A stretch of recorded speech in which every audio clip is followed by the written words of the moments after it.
30-06 John here. Today what I want to talk about and show is a problem I've been seeing a lot of people at the range having, and that is light primer strikes on factory ammunition with their striker-fired pistols.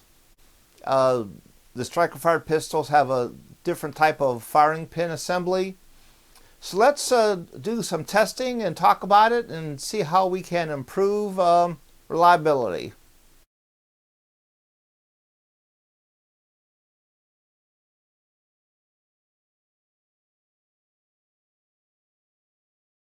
So what I'm doing here is called the pencil test. Make sure your firearm is unloaded. You put a pencil on it. I got a piece of red tape here so everyone can see it better. Then you just sort of fire it out of the barrel and see how far it goes. 1911 will fling this pencil pretty far. Hit the wall, that's about 6 feet away. This is an XD Mod 2. See how far it flings it out there. That's a few feet. Here's a Taurus 357 Magnum revolver. Let's see how far it flings it out there. That's a couple of feet. Here's a Springfield Armory XDM 10mm. I actually had problems past winter shooting it. When it got really cold, I was getting some light primer strikes. That's pretty good. Here's my Glock, model 45 9mm. Haven't had any real problems with it, but let's see how far it could fling this pencil out. Yeah, barely didn't even leave the barrel. Let's try that again.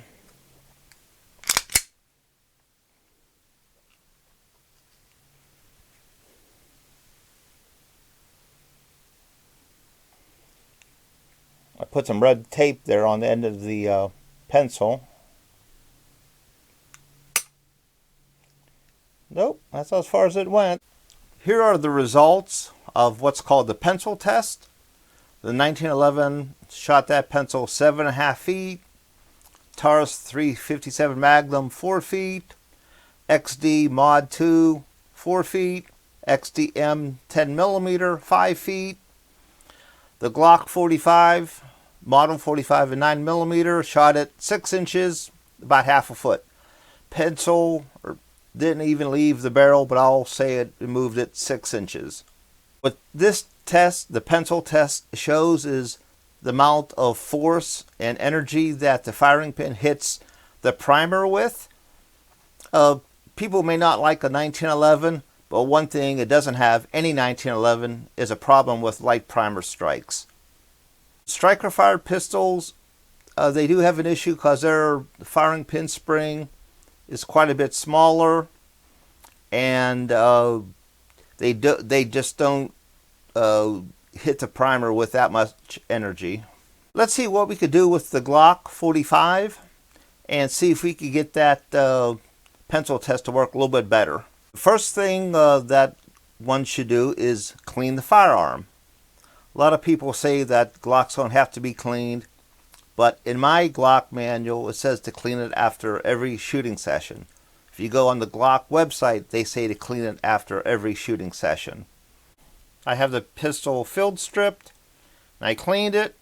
The Glock manual has a firing pin check.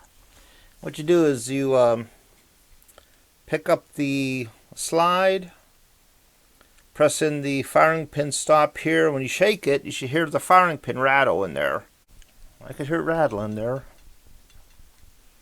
I did the firing pin check.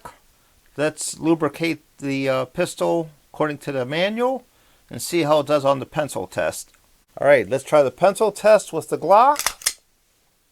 See what it does here.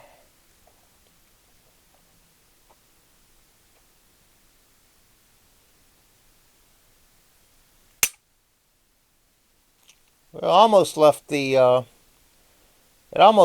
gun. Let's try it again.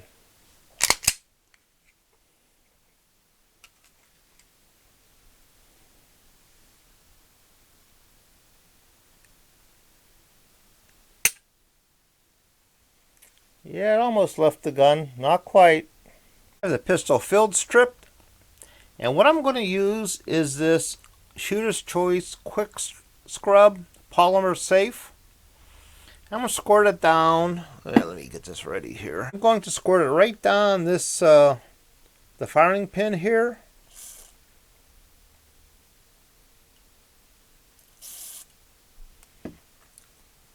Even though I did the test fine, I do spray it down in here a little bit too. Let it dry for a little bit, 5 or 10 minutes. If I hold the firing pin block in and shake it back and forth, I can hear the firing pin rattle pretty good in there. Firearm's unloaded. Something about this pencil, it doesn't like to be shot. Just almost left the pistol there. Almost left the pistol, not quite. But these other pencils I'm using, it flings them pretty good.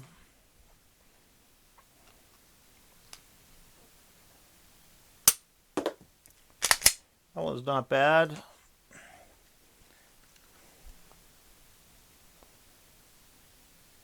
It's not bad, couple feet.